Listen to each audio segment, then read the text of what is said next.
Opa, Fala, Breda. Tudo bem? tudo bem? Tudo bem, e você? Tranquilo, tá dando para ouvir sem problema, tudo certo? Tudo certo. Alto e claro. Tô até fechando alguns programas a mais aqui para não consumir nenhuma capacidade do computador. Tá certo, tá certo. E aí, já faz um bom tempo que a gente conversou, hein? Conversei em Vai. setembro do ano passado, cara. Que mudança, hein? O mundo vira de ponta cabeça e, de- Caramba. e depois desvira de novo. Exato. Muito rápido as Exato. coisas, né? É isso que é bom. É isso que é bom. Daqui a pouco Tamo... Tem mais alguém que vai participar junto com a gente tem aqui? o Eduardo Otero. Você conhece o Otero ou não? Acho que é coisa de nome, não lembro se falei com ele já. O Edu, ele é head da ProSIC, Escola de Finanças. Acho que daí que eu conheço. Ó, Começar, fechando as esperar só mais coisas. um minutinho. Tem bastante gente entrando agora e a gente já começa. Ah, aqui tá tranquilo. Você está fazendo live pra caramba, hein? Ah, eu já conversava bastante. A única coisa é que foi pro digital, antes era analógico. Exato. Ficou mais eficiente, né? É, eu acho que isso é uma das coisas que eu acho que vai ficar pra Sem dúvida. frente. Fala, Sem dúvida. pessoal. Fala, Tudo bem? Eduardo. Tudo bem, Bom, Breno? Boa noite. beleza.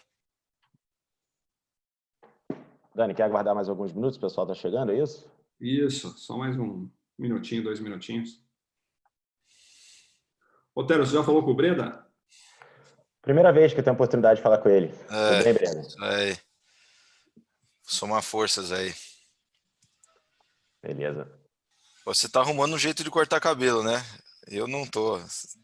Como que vocês estão fazendo, meu? Tô Pô, indo tem a atrás, tô indo sexta-feira. atrás de alguém pra vir em casa aqui, sei lá o que eu vou fazer. Cara, eu chamei um cara aqui em casa, o cara parecia um enfermeiro, cara, esterilizando tesoura todo de branco. O cara tá vindo É, do Leblon, falou que esse período ele tá ganhando mais dinheiro do que antes porque ele tem que dividir, né? Ele fica com 1/3 do corte no cabeleireiro. Né? Olha olha só. só. E cabelo cresce igual, né? Ah, É, Com quarentena ou não, não tem jeito. exatamente. ah.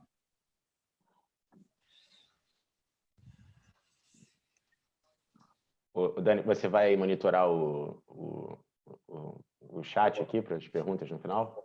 Bom, no final a gente pega o chat aqui. Acho que Beleza. algumas perguntas já vão ser respondidas Uhum. no decorrer, né? Mas aí a gente dá uma geralzona.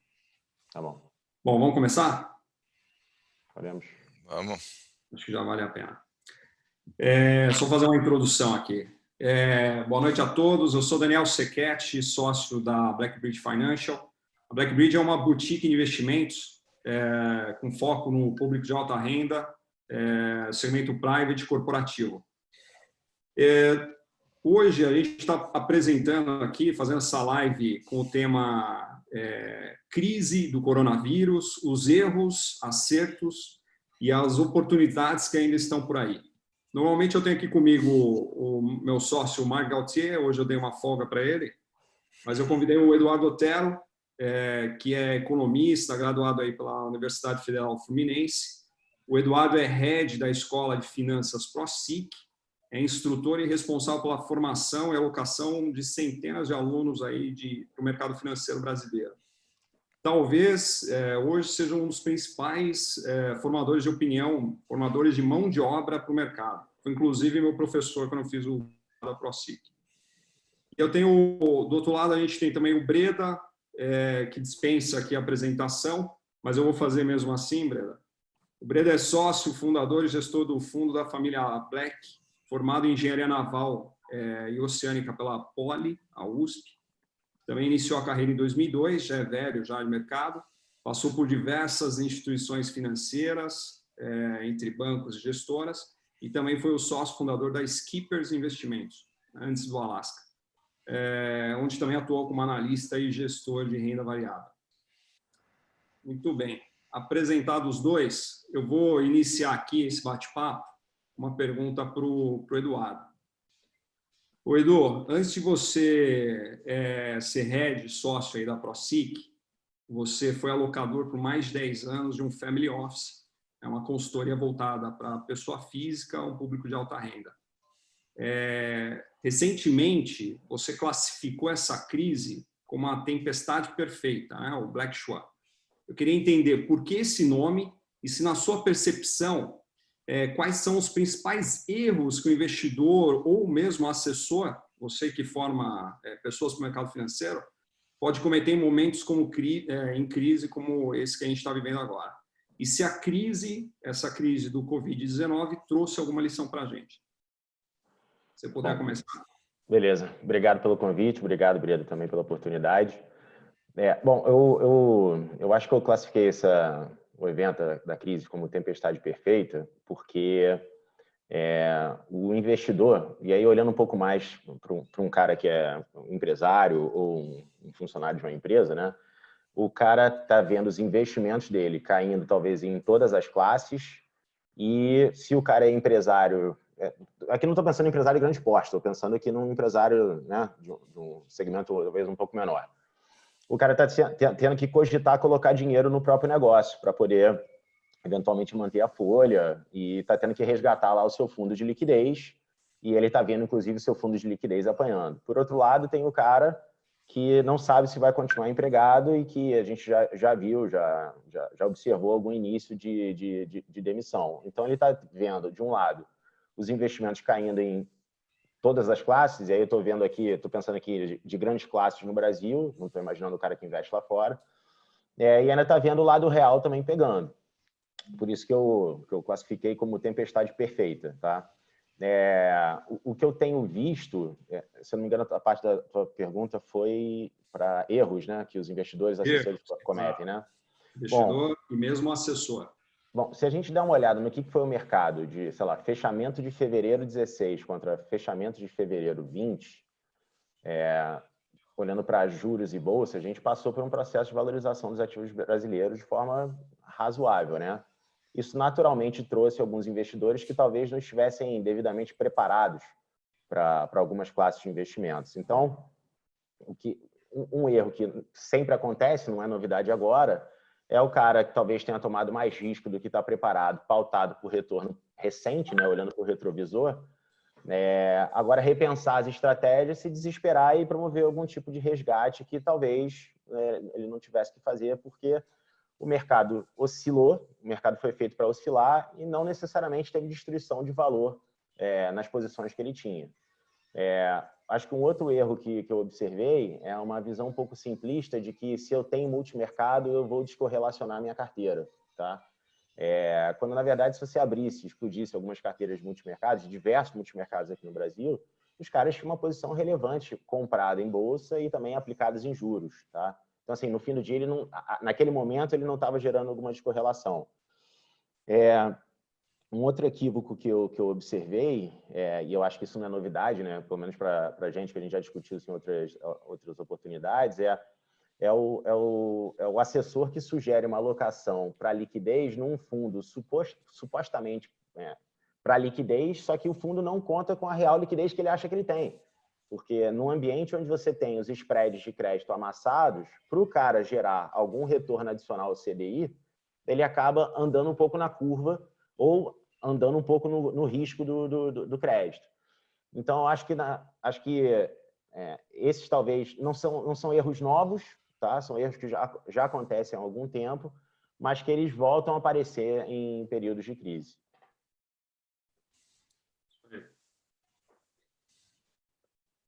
Eu respondi a pergunta toda, Dani? Não sei se faltou alguma coisa. Respondeu. Tá. Eu posso aproveitar a oportunidade do gancho para fazer a pergunta para o Breda? Claro. Beleza.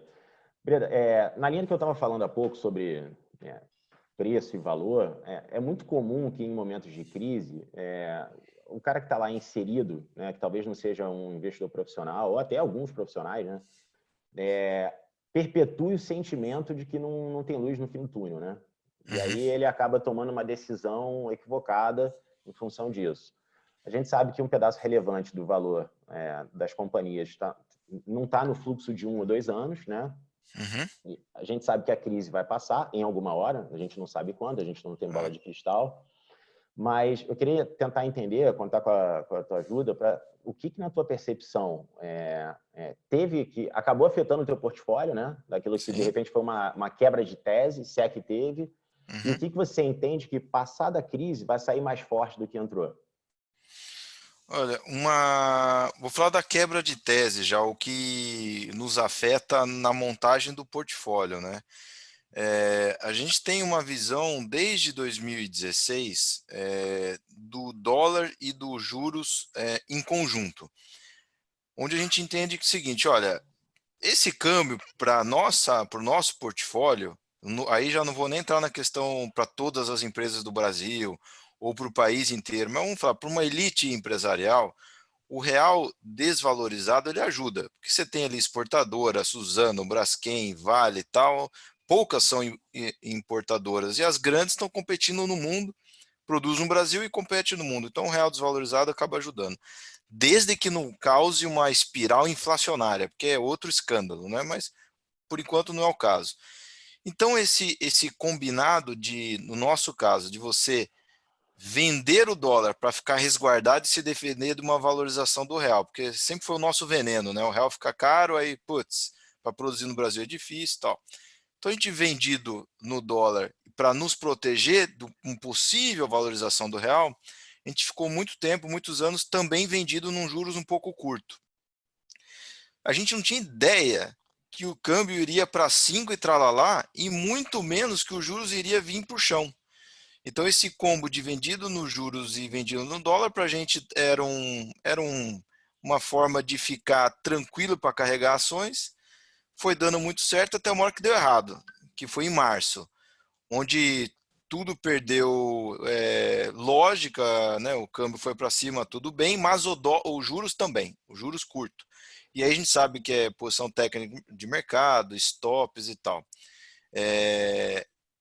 E aí o que para a gente está mudando, diariamente está mudando de patamar, é o tal dos juros no Brasil. Eu estava vendo a curva agora, a curva de mercado, não é expectativa de nenhum economista ou um view diferente de um banco. Está na curva de mercado os juros ir para algo entre 2,25 e 2,50 em agosto. Não dá para imaginar. Não dá para imaginar isso. É um CDI menor do que o CDS do Brasil. Olha que negócio maluco, né? Então, para mim, é quebra de paradigma. Então, isso dá ideias para montagem de portfólio. A gente está bem leve em juros e câmbio, quase nada, mas é muito provável que quando a gente sentir esses juros chegar no chão, só que o chão está sendo revisto cada vez mais para baixo, quando a gente vê que chegou ali, não sei se vai ser 2, 2,5 e tal, provavelmente vai ser uma boa hora de se montar de novo, no nosso caso, um dólar vendido. Porque a gente acha o dólar caro no mundo, mas o real aqui meio que não tem chão, né? O real não para de cair porque os juros não param de cair. Então, um negócio que tá novo para a gente lá é os juros e o câmbio. O real normalmente era uma moeda cara, virou uma moeda barata no mundo. Os nossos juros normalmente eram juros gordo, virou um juros super leve. Então essa é a mudança de paradigma na nossa cabeça. Qual a outra parte da sua pergunta? Qual que foi? Eu queria tentar ver se A mudança de valor. a mudança de valor para... Isso. Se a gente olhar nos extremos, tanto quando o mercado passa por crises ou quando passa por bolhas, e aí assim, quando eu falo bolha, não é os 120 mil pontos, é bolha mesmo, tipo investment grade em 2007, 2008, aquela festa das privatizações de 97. Em 1997 a bolsa estava 12 mil pontos em dólares.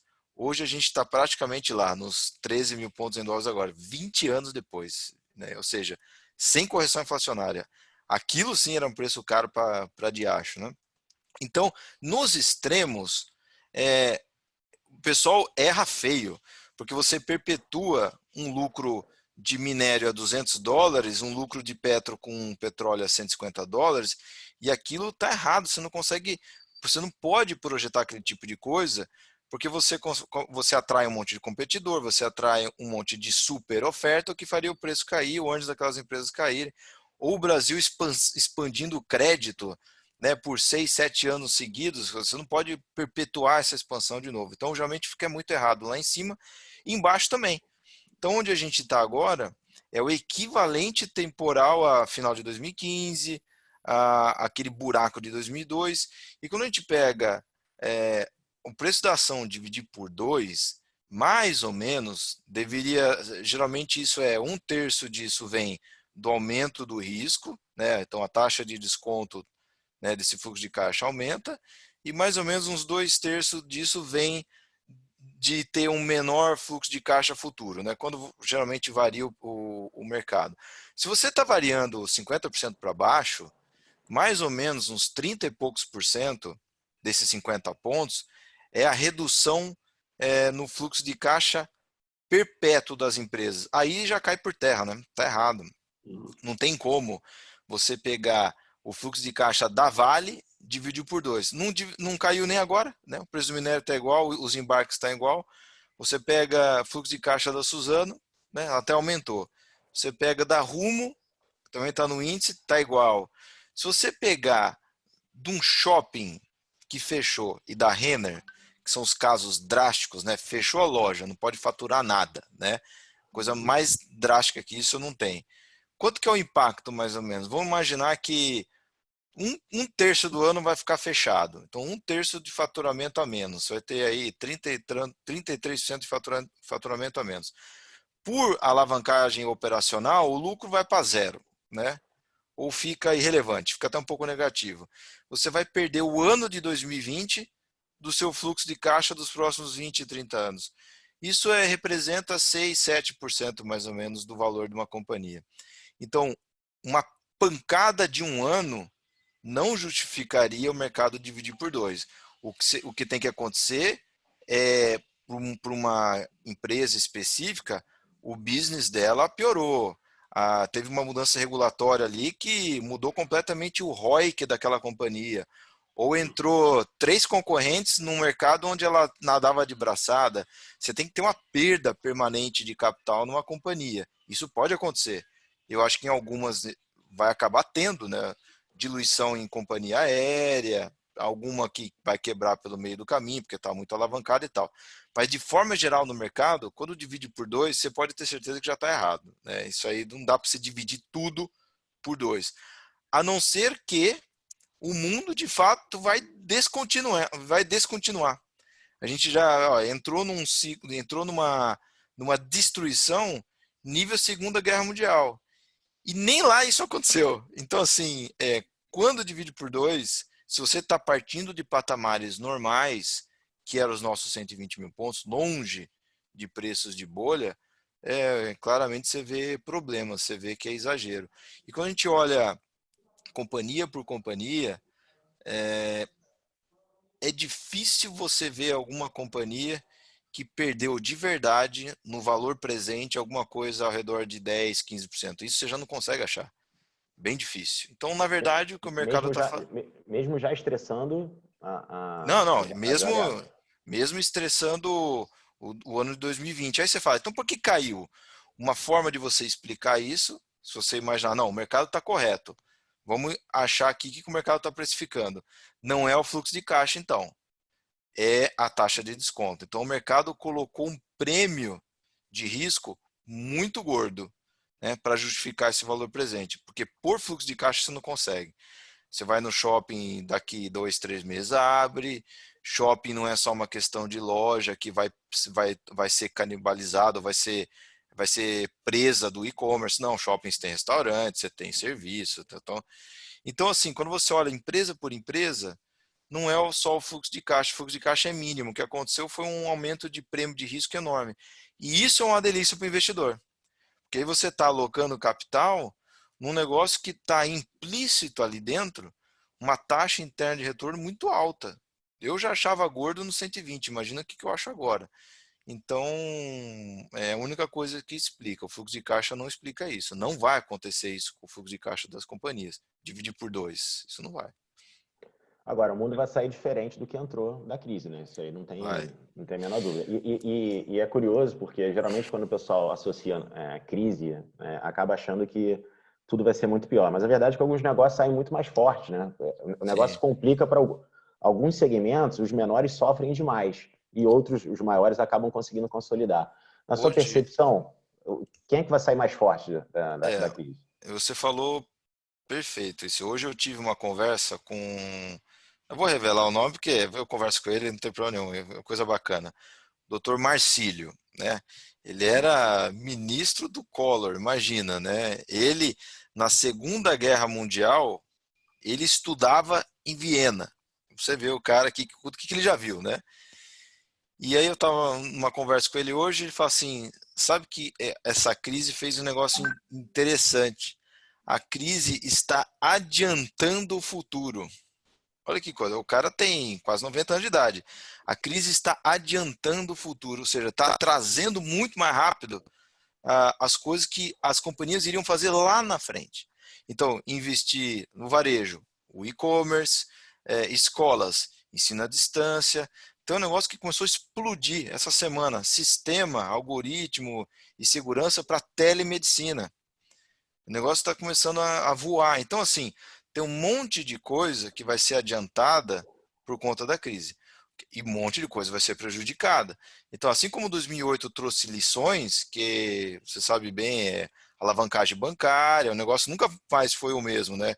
Você ter aqueles bancos americanos 60 vezes o patrimônio alavancado, não tem mais.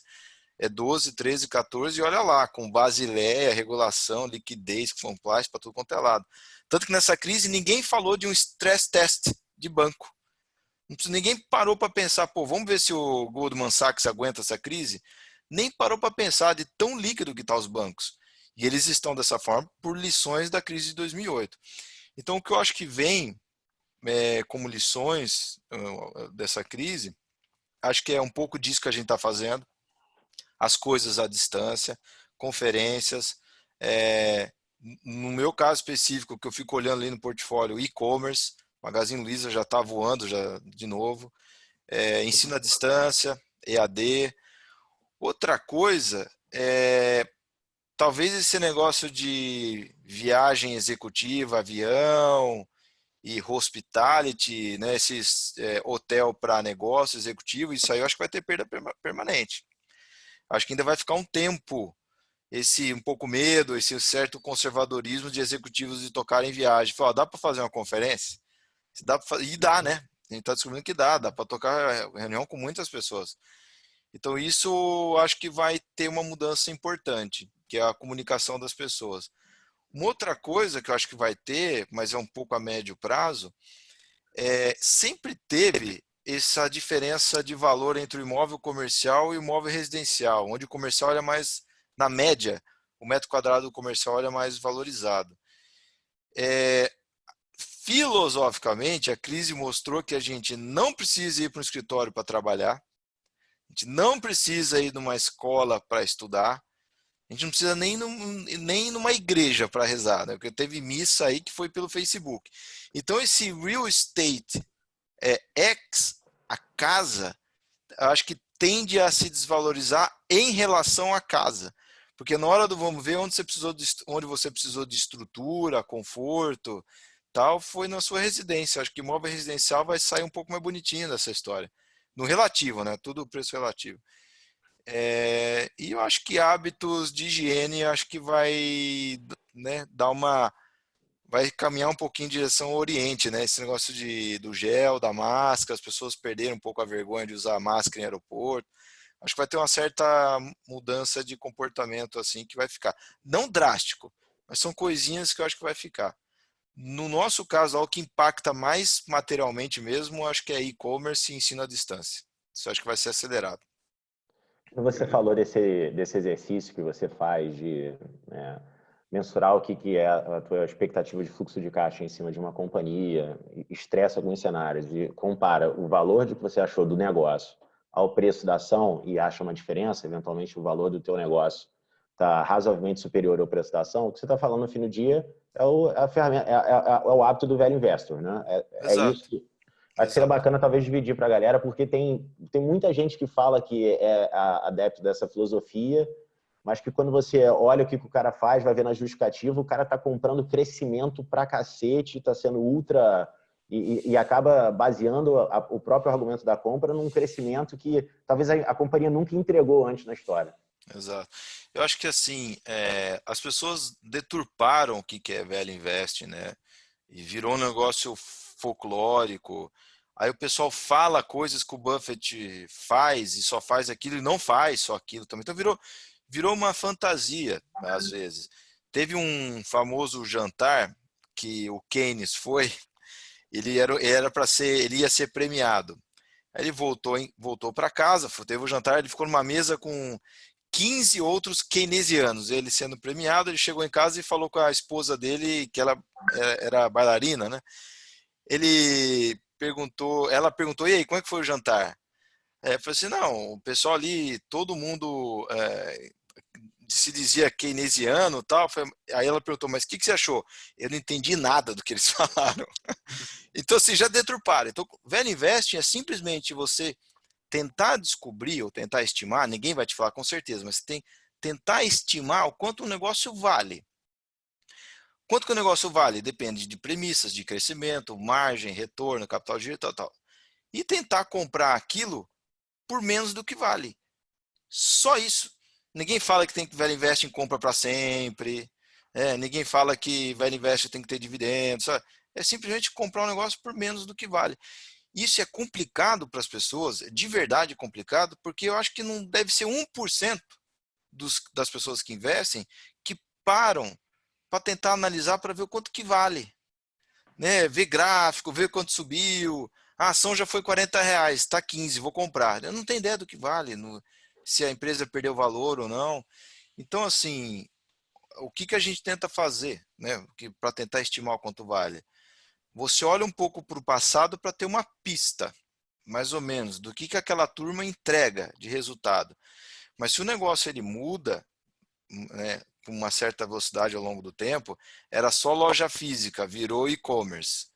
Ou uma empresa só vendia um tipo de sistema, começou a vender 3 tipos de sistema.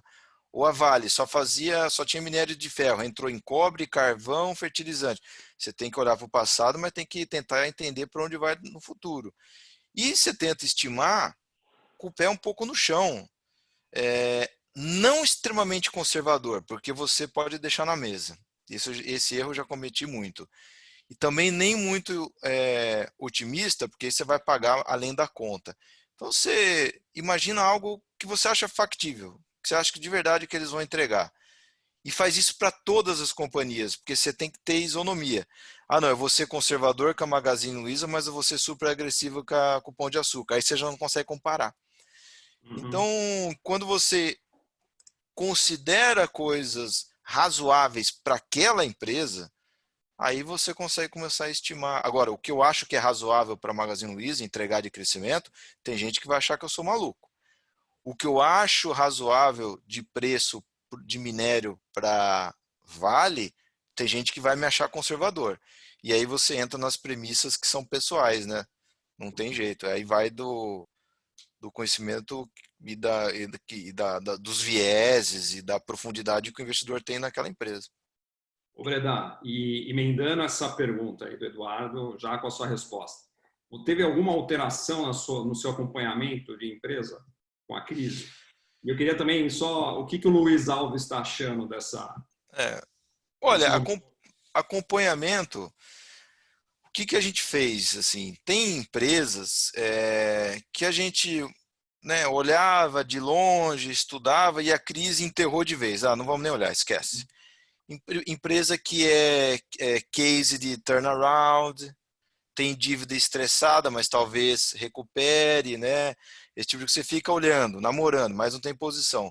Quando vem uma crise, e aí você vê que o dono não tem capacidade de aportar capital, a empresa já estava com uma dívida complicada, vence no curto prazo e não tem dinheiro para pagar. Aí você fala, não, esquece, não vou nem perder tempo para olhar, porque essa empresa tem chance de morrer, agora não me interessa. Então a crise fez a gente se afastar desse tipo de case. E a crise nos jogou e fez a gente conseguir comprar, não terminamos ainda, mas fez a gente conseguir comprar empresas que a gente nunca tinha conseguido antes. Porque a gente sempre achava elas caras, caras, caras. De repente, apareceu um baita descontão, né? Saldão de carnaval, né? O negócio ficou por metade do preço. Aí você fala, pô, mas está por metade do preço porque o horizonte está incerto, a gente está no meio da crise. Eu falei, é óbvio, né? Senão não ficaria na metade do preço. Então, é indissociável, né? Só conseguiria pagar metade do preço se tivesse uma mega de uma crise.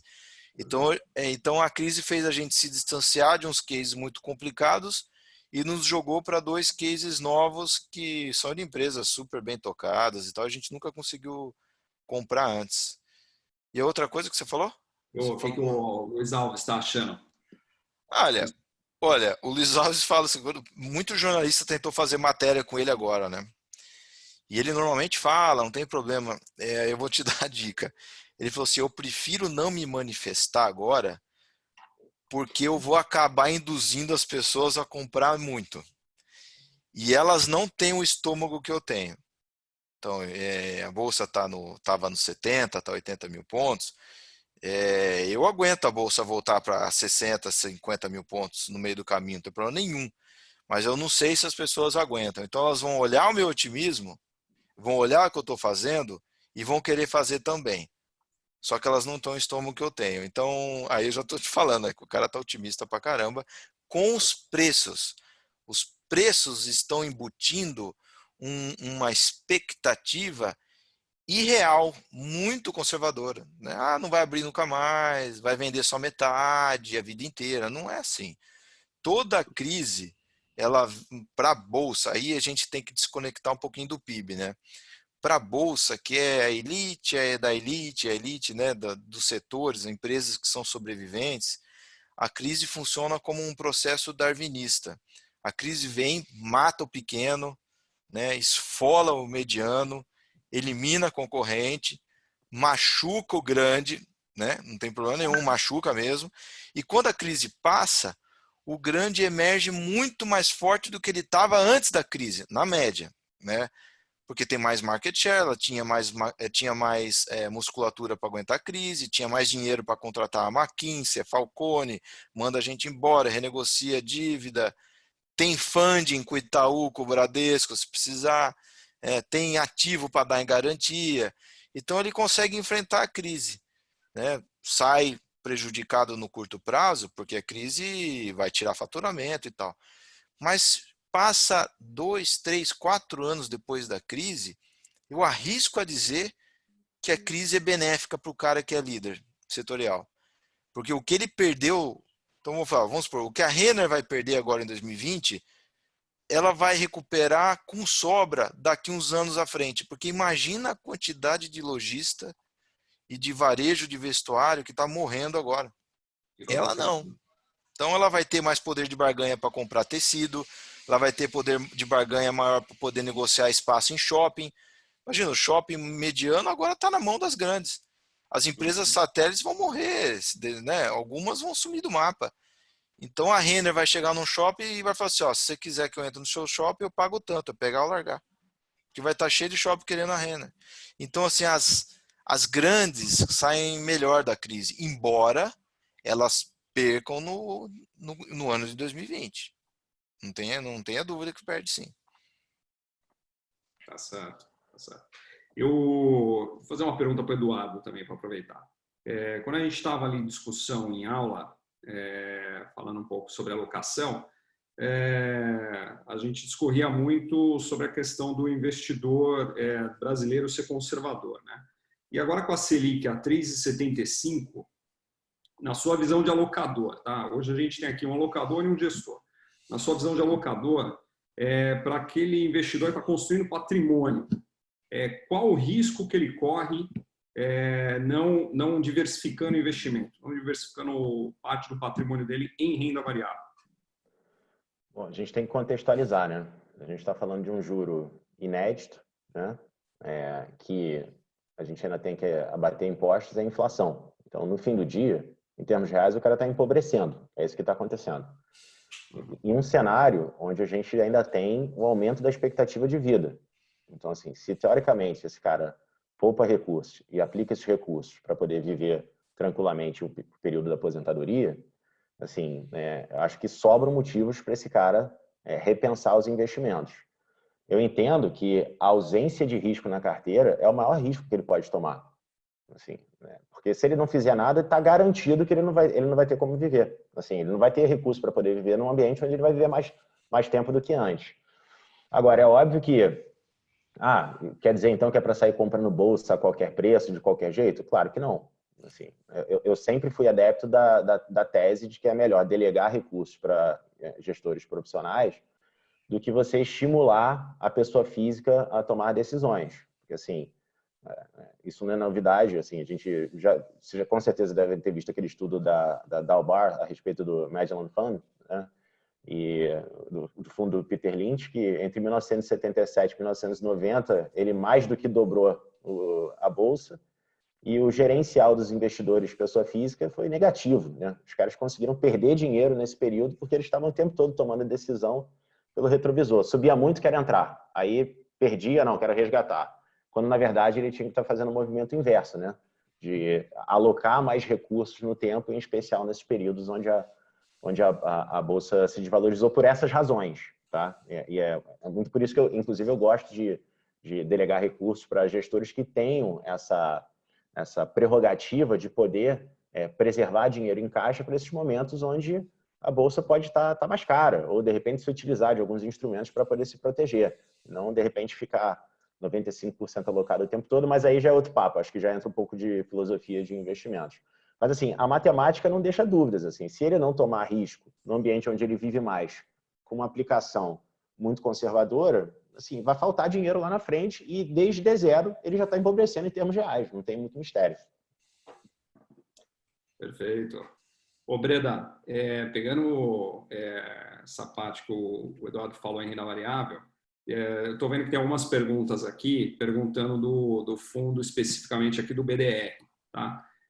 Eu acho que você já falou bastante sobre isso, mas eu só queria saber, no momento que você está ali, e você que basicamente investe 100% em renda variável, né? O fundo de ações, long only, olhando para o BDR, você, nesse momento da crise, tem alguma lição que fica para você, para o time? E como que você planeja, pretende se preparar para uma próxima crise? Bom, só separar os fundos lá em duas famílias. Tem os long only, que você disse, que são os comprados em bolsa. Embora eles não precisem estar 100% comprados, pode ficar 67%, né, por ser FIA e tal, mas não dá para ficar menos do que isso. E tem a família do BDR. A gente chama BDR porque, na verdade, ele tem um mandato mais aberto. Pode investir em BDRs, né, em ações estrangeiras, mas tem uma série de mecanismos onde dá para a gente ficar zerado. Dá para a gente ficar zerado em ações. De que forma? Ele é um FIA, então na parte de ações eu não posso ficar menos do que 67%, senão eu perco a vantagem fiscal. Mas eu posso vender 2 vezes o que eu tiver no caixa em índice futuro, por exemplo. Então eu vou ter 33, vendo 2 vezes isso, 66, 67 com 66, você consegue ir para o cash and carry, consegue replicar mais ou menos o CDI. E se o Brasil lá, 400 mil pontos o Ibov, o Brasil ficou caro, bolha, queridinho no mundo, o que a gente faz no BDR? Baixa a alocação para 67, vende 66% de índice, em cima disso a gente compra juros longos e compra dólar, pronto. Você está com uma carteira montada para, se der cagada no Brasil, você sobe. Se não acontecer nada, você está lá parado, você saiu do jogo nos 400 mil pontos. É para isso que a gente fez o BDR. Se preparar para a crise, a gente não se prepara. A gente eventualmente dá sorte de pegar a crise fora. De que forma? A gente só reage aos preços. A gente fica vendo, tem desconto? Tem desconto. Então, estamos dentro. Não tem desconto? Não tem. Fica no caixa. Não tem desconto em quase nada. Fica no caixa em tudo. Quando isso acontece, você não ter desconto em nada ou muito pouco, em momentos de pico de mercado, 2008, 97, 86, né, 1971, primeira bolha de IPOs no Brasil, nesses momentos a gente já meio que saiu do jogo faz um tempo. E aí, normalmente, a após períodos de bolhas, e quando a gente fala bolha, na verdade, não é que só o preço subiu assim por acaso, não é assim. O preço subiu porque as pessoas estão otimistas demais, né, os investidores. E os investidores também não são um grupo apartado, uma raça diferente de ser humano. Não, investidor é empresário, é político, que conversa com formador de opinião, ou seja, as pessoas estão tomando crédito demais no Brasil, os políticos estão tomando medidas que vão comprometer o futuro do país, porque o resultado fiscal está maravilhoso no curto prazo. Então o país começa a fazer uma série de cagadas e exagera. Um dos efeitos colaterais disso é exagero de preço. E aí a gente está fora. Normalmente, depois de empresários, investidores, a sociedade, né, tomando risco excessivamente, você tem um belo de um ajuste. Você tem o ciclo econômico reverte, você tem os períodos de expansão e depois você tem depressão ou recessão e tal. Quando a crise acontece após esses períodos, você vai me falar assim, pô, vocês acertaram, zeraram antes da crise. Na verdade, mentira. A gente só vendeu porque estava muito caro. E qualquer coisa que aconteça no meio do caminho, não ficou caro ainda, e aconteceu o Joesley Day, a gente cai. Aconteceu o Corona, a gente vai cair. Aconteceu o greve dos caminhoneiros, vamos cair. A gente vai tomar todos os tombos entre o barato e o caro. Então, todo o arsenal para a gente se proteger de uma crise que vem depois de pico de mercado, a gente tem. Isso vai ser uma completa assim, incompetência nossa a gente não conseguir se proteger depois de um pico de mercado mesmo, não esses 120 mil que a gente viu agora. E uma das lições desse choque, um negócio que foi inédito para a gente, até conversando com o pessoal mais velho e tal, foi a rapidez dessa queda. Não foi a queda mais forte que a gente já viu, a gente já viu queda maior. A de 2008 saiu de 73 mil pontos para 29 mil, né? Quase dividiu por 3. Mas foram 6, 7 meses, Um né? ano, Um ano e tal. Esse aqui foi 30 dias, 20 dias. E aí o aprendizado para a gente no portfólio foi muito específico. Se a gente quer ter a combinação de ativos que a gente tinha, a gente não poderia utilizar só via futuros. A gente deveria utilizar mais como opções. Opção é um negócio caro para você carregar ad eterno, né? Você fica pagando muito, né? Mas se você tem alguma visão mediana para aquilo ocorrer, aquilo que você está investindo, seja a queda do dólar ou uma subida de juros, tal, qualquer coisa entre 1 ano e 2 anos, você consegue montar via opções, onde você tem um downside limitado, que é aquilo que você pagou, então está limitado, e você tem todo o upside que você desenhou. Então isso deixou sequelas e aprendizado para a gente. Então o fundo já tem alguma coisa que veio como aprendizado da crise. Então isso foi o aprendizado nosso. Perfeito, perfeito.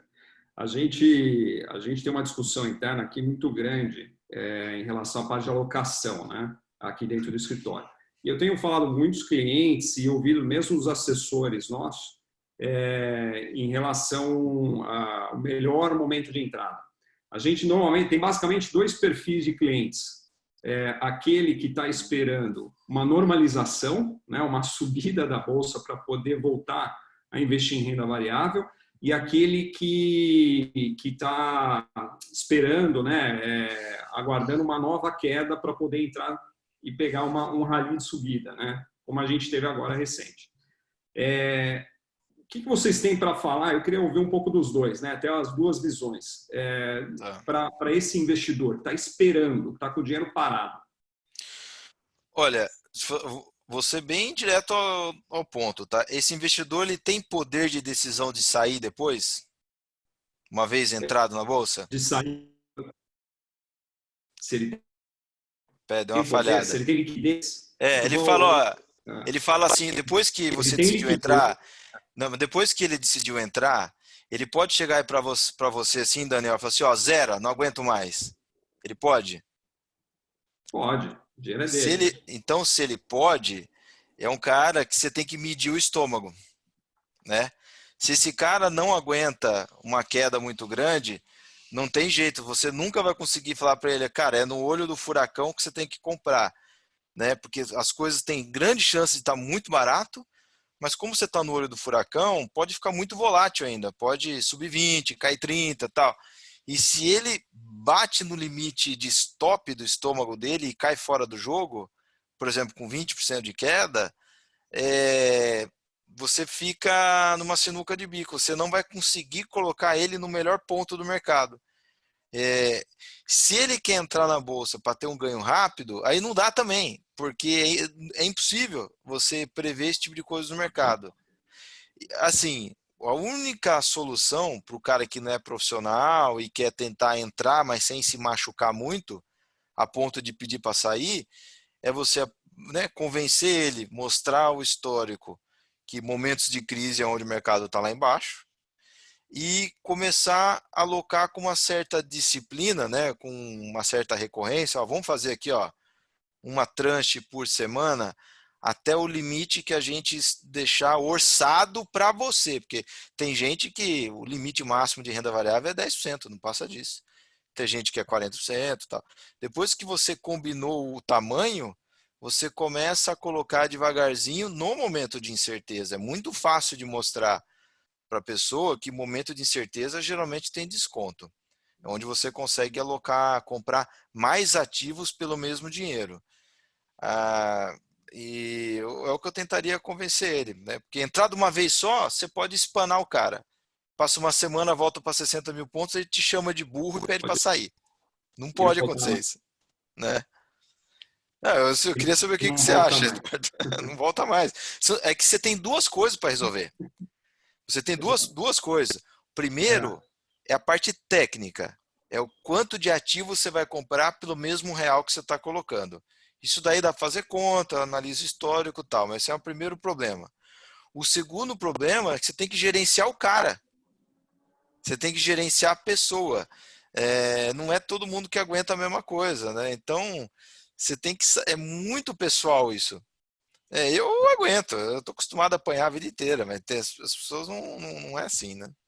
eu brinco com o pessoal aqui que a gente é psicólogo e educador financeiro, né? Que é o que tem que fazer nesses momentos. Ó, mas eu vou te falar uma É, coisa, assim, devia ser muito enaltecido e sublinhado isso para as pessoas entenderem.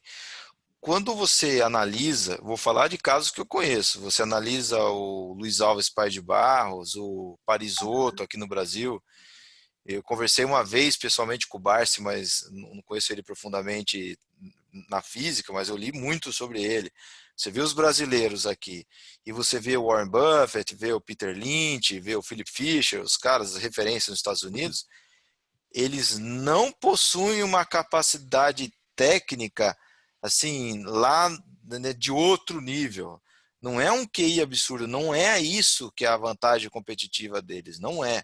A grande vantagem competitiva e onde eles deixam assim a galera assim no chinelo é a parte psicológica, é o comportamento emocional, se desligar daquele comportamento de manada e fazer o arroz com feijão, assim, o basiquinho mesmo, assim, tá caindo, o pessoal tá com medo, compra mais, tá subindo muito, vende um pouquinho, e faz isso 30 anos, vai dar muito certo. Então, é, as pessoas não deveriam tentar dar tacadas geniais para construir patrimônio na bolsa. Não é assim que faz, não é uma loteria.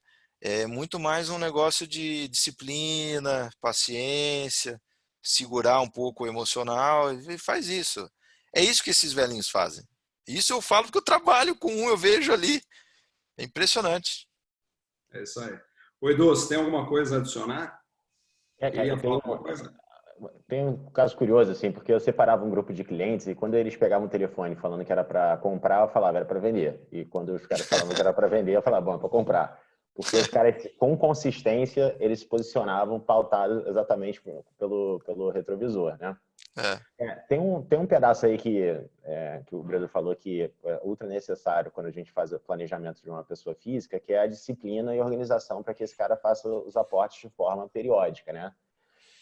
E não dá para promover um cataclisma na carteira de um cara que era conservador e que concluiu que precisa ter risco na carteira, né? Se você promover um cataclismo na carteira do cara e ele pega um mês mais complicado, assim, ele não vai te chamar de burro, assim, o cara vai te procurar para uma bazuca, entendeu? Pô, tem aquele maluco indicado por um amigo que me sugeriu uma alocação e eu perdi 20% do negócio no mês, assim, já era, assim.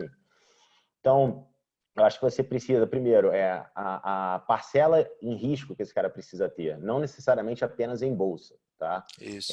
Mas em outros ativos, tem que conversar com as demandas atuariais e o planejamento que ele próprio sugere. Então, assim, a fonte primária do planejamento é o próprio cliente. E se ele concluir que ele precisa mirar determinada exposição ao longo do tempo em algumas classes para que ele consiga viver aquilo que ele próprio está demandando, eu acho que você já consegue dar o primeiro passo na direção do alinhamento de que ele precisa caminhar para aquele negócio ali, para aquela exposição.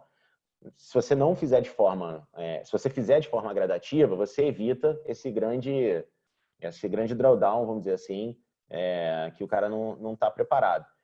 E aí, naturalmente, acho que o contato com os gestores é super importante, porque assim, um termômetro que eu vejo que é super interessante é o seguinte: qual é o grau de exposição líquida dos gestores, né?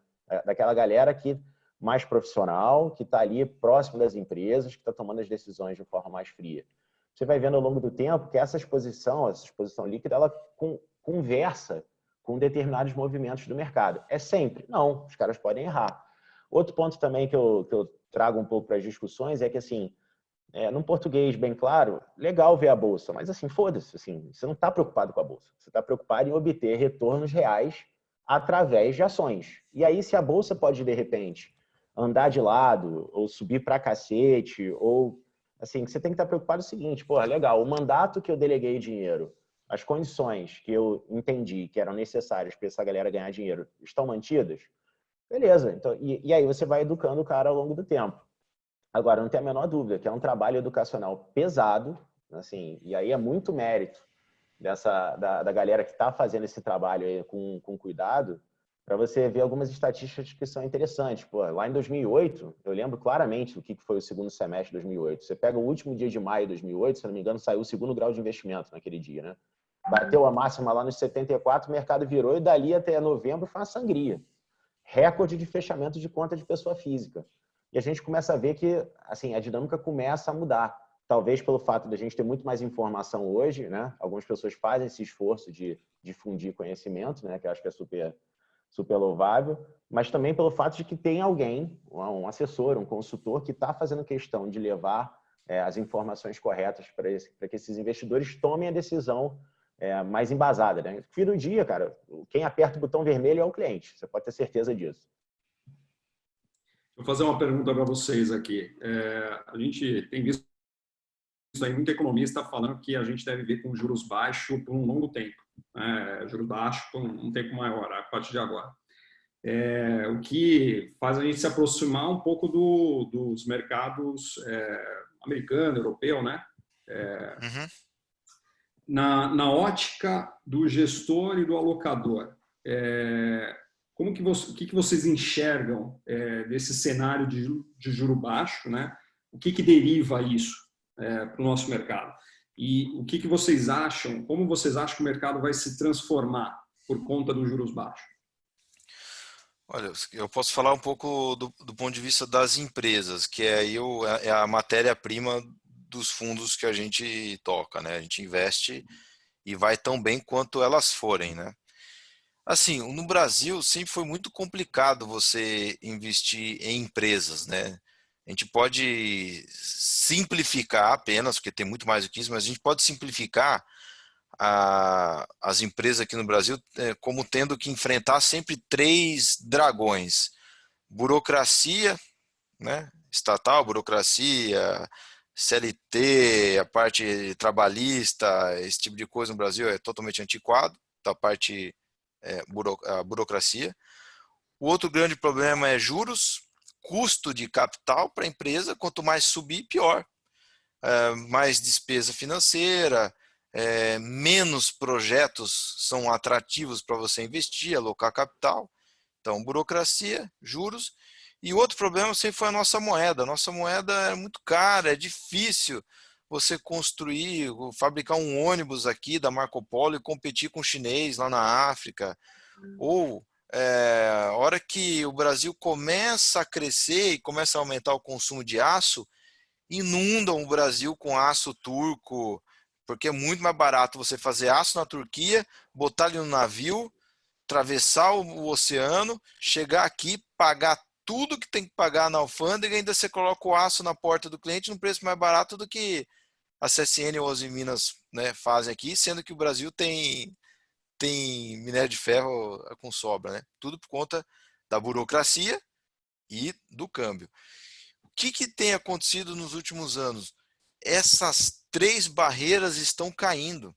Se a gente olhar a burocracia no Brasil, com a reforma trabalhista, com a possível reforma tributária, que acho que alguma coisa sai, isso melhora muito a vida das empresas. Com a reforma da Previdência, a gente endereçou um custo de capital longo nosso, né? Um CDS, um custo de capital muito longo. Tem uma boa parcela da reforma da Previdência. Começou a ceder e um pouco na onda do mundo de deflação, juro baixo ou inflação baixinha, a gente também está surfando isso e o juro no Brasil está muito baixinho também. Isso está fazendo com que a nossa moeda comece a ficar desvalorizada, porque aquele juro gigantesco, aquele carry monstruoso, né, do super real aqui foi embora. Então, Uhum. para investir em empresa, é a primeira vez que eu vejo na minha vida esses três dragões que atrapalhavam não atrapalham mais. Então, eu vou inverter o que o Eduardo falou, o que teve de tempestade perfeita numa pancada de curto prazo agora, médio prazo, do corona, né? A gente está tendo a tempestade perfeita, no bom sentido, para se investir em ações ou em empresas. O custo de capital no Brasil está baixando, portanto, numa tacada só a empresa fica mais rentável. Seja porque baixou a despesa financeira, ou seja porque o projeto do Puma 2 da Klabin vai dar mais retorno, ou a expansão de uma loja passa a ser, gera mais EVA para acionista, porque eu pego o dinheiro a 4 e invisto a 12, eu estou ganhando. Então, assim, não só o investidor ele vai ser estimulado a investir em ações, como quem é acionista vai ver mais demanda pelas ações e os projetos que a empresa investe vão ser mais rentáveis, seja por menor burocracia, seja por custo de capital mais baixo, ou seja pelo real estar ficando mais competitivo. Então, assim, a mudança que está acontecendo para, assim, estruturalmente mesmo para as empresas, é um negócio de longo prazo muito bom. E que está mascarado no curto prazo aí por problema político, bate-boca entre o Maia e o Bolsonaro, reforma que atrasa ou não atrasa, corona, mas o que está acontecendo por detrás disso tudo é algo que tem uma longevidade muito maior, que é essas mudanças estruturais. E no Brasil, o governo sai, o governo entra, dura menos do que a idade de uma empresa, né? Então a gente nem se preocupa com esses caras lá. Então, assim, a matéria-prima para se investir em empresa melhorou muito. Então, assim, essa é a mudança estrutural que eu vejo. Perfeito. E na visão do investidor, Eduardo, o que Cara, você enxerga? eu queria destacar O Breda dois, falou na parte do gestor, né? Investir em ações. E do investidor, pessoa física. cara, eu queria destacar dois pontos de vista, acho que andam em linha com o que o Breda falou. Você claramente, o assessor, né? Vamos assumir que no tempo a demanda pelo assessor vai crescer, tendo em vista a quantidade de novos investidores que a gente vai ter, né?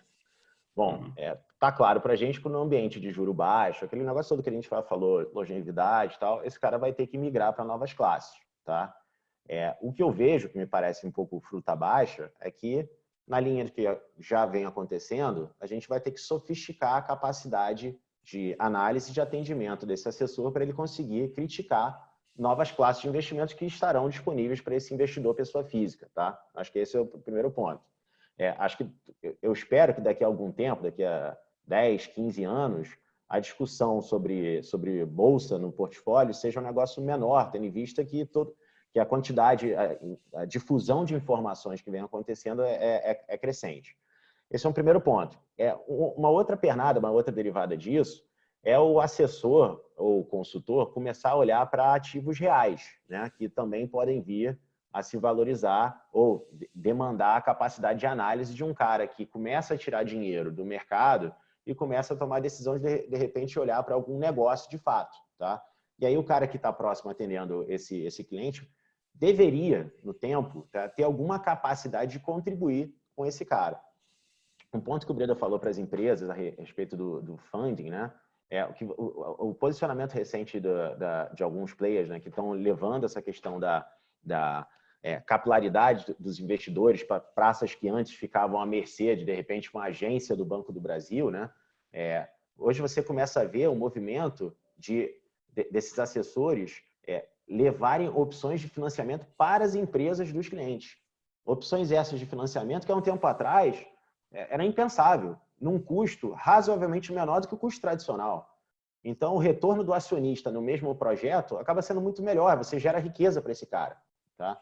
Então, assim, eu não sou só comprado com essa tese que o Breda dividiu, não. Eu acho que, além eu sou muito otimista com as opções no mercado de trabalho que o mercado de capitais vai passar, essas transformações oriundas de mais investidores pessoa física passando por uma plataforma independente, demandando o trabalho de um assessor de investimento, esse assessor financiando o crescimento das seguradoras e das gestoras independentes, onde você vai ter muito mais know-how de capacidade de geração de retorno.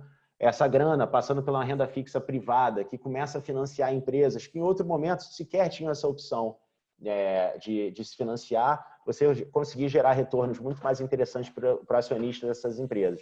Então, assim, eu vejo a área de ICM, a área de dívida, de ICM, dos bancos de investimentos, surfando esse crescimento durante algum tempo, as plataformas também surfando, mas também vejo, vamos dizer assim, um fardo para esse assessor, que é acompanhar a velocidade de transformação dessas classes de investimentos que estão vindo para o mercado, a reboque caminhando junto com essa queda de juros.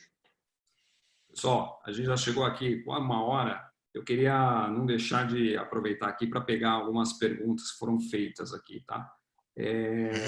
O próprio Mark, a Luciana Biondi, eles estão perguntando aqui para o Breda comentar sobre os cases da Braskem, Itaúsa, Fleury e PetroRio, se dá tempo. Desses daí, o que a gente tem é a Braskem, eu já vou falar, e uma que a gente estuda ter é a Fleury. As outras duas, não. Por questão de foco, preferência e tal. A Braskem, eu vou usar de novo a palavra tempestade, né? Ela pegou uma pancada de notícia ruim dos últimos 12 meses quase. Então, teve a desistência da LyondellBasell, da compra, para a gente até aí não afeta nada. No fato de alguém querer ou não querer comprar uma empresa, a gente nem entra na análise, né? A gente está lá vendo geração de caixa, do polietileno e tal. Mas o mercado não gostou, né? Então tinha claramente alguém comprado ali na esperança de vender para os caras. Aí teve a desistência, aí teve todo o processo de discussão de falência ou não do grupo Odebrecht, e aí teve muita gente que confundiu o Odebrecht com Braskem caiu bastante, não tem nada a ver uma coisa com a outra. Se o grupo Odebrecht perder as ações da Braskem e forem executadas, né, que estão em garantia nos bancos, e trocar de dono, sai da família Odebrecht e vira do Moreira Salles e do Setúbal. Eu ganhei acionistas amigos novos, não muda nada a vida da Braskem, mas a ação caiu por causa disso. E teve uma pancada aí sim merecida, que foi a questão de Alagoas, Maceió, discussão de dano ambiental, corresponsável ou não com obra de infraestrutura, não interessa, mas ficou aí provisionado 2,7 bi. Aparentemente tudo equacionado, assinou o Ministério Público, assinou um monte de órgão ambiental, separou a grana, ó, o problema está dimensionado, 2,7 bi está aqui numa conta separada para arcar com todos os prejuízos. Depois disso tudo resolvido, a empresa, só para você ter uma ideia, esse ano ela está com as plantas dela entre 70% e 75% de utilização, está produzindo. Esse ano gera assim, uma quantidade torrencial de caixa. O nafta, que nada mais é do que o petróleo, aí, baixo pra caramba, está fazendo com que a margem de lucro da Braskem suba no curto prazo. Eu acho que até o petroquímico depois cai ali na frente, né, a resina, para ficar a margem mais justa. Mas assim, ela tá se virando nos 30, tá ganhando dinheiro e gerando caixa nessa situação de mundo. E ela tem uma vulnerabilidade societária. Então a Petro o Grupo Odebrecht, cedo ou tarde, vai vender. Seja porque o governo mandou a Petro vender, ou porque o grupo lá, o Odebrecht, precisa, né? E a gente sabe que os ativos da Braskem são irreplicáveis, não dá para você replicar o que a Braskem tem. Ela tem um domínio, seja no Brasil, plantas no México, nos Estados Unidos, Europa, que é difícil você conseguir fazer isso. E para uma LyondellBasell, que eu acho que vai vir de novo, né, para cima, e tanto faz, a gente não põe isso em conta ou não, mas eu acho que eles vão aproveitar, porque é o último grande ativo no mundo à disposição do setor, e ele vira um dominante completo do setor, né? Então, Uhum. assim, a Braskem, a parte quantitativa dela é fácil, é o quanto que ela vale no mercado, preço dela, fluxo de caixa futuro, está dando uma taxa interna de retorno super alta. Se nada for acontecer com a Braskem, a gente vai coletar muito caixa ao longo da vida da Braskem, seja na forma de dividendo, ou a companhia retém esse caixa para desalavancar, o que gera mais lucro lá na frente, porque tem menos despesa financeira, ou gera funding para alguma expansão tal. Então, ou a gente coleta isso ao longo do tempo, ou em algum momento alguém leva ela embora. Então, tanto faz. É jogo do feliz. Ou a gente fica feliz porque leva esse fluxo de caixa para a gente, ou alguém vai pagar um valor presente disso e leva. Eu, pessoalmente, acredito que em 2, 3 anos, acho que alguém leva a Braskem. E no caso da Fleury, ela entra num pacote de empresas que são aquelas que se fala, olha, sabe quando você olha aquela empresa e fala, essa aqui é para casar? Empresa boa, não dá problema, ROIC alto e tal. Mas o problema é que essas aí que são para casar são caras, né? Então você precisa de uma crise para baratear elas. E ela não foi uma que a gente comprou nessa crise. A gente preferiu privilegiar outras duas. Mas é uma empresa que a gente monitora bem de perto. Pode eventualmente entrar no portfólio, assim, a gente gosta bastante da empresa.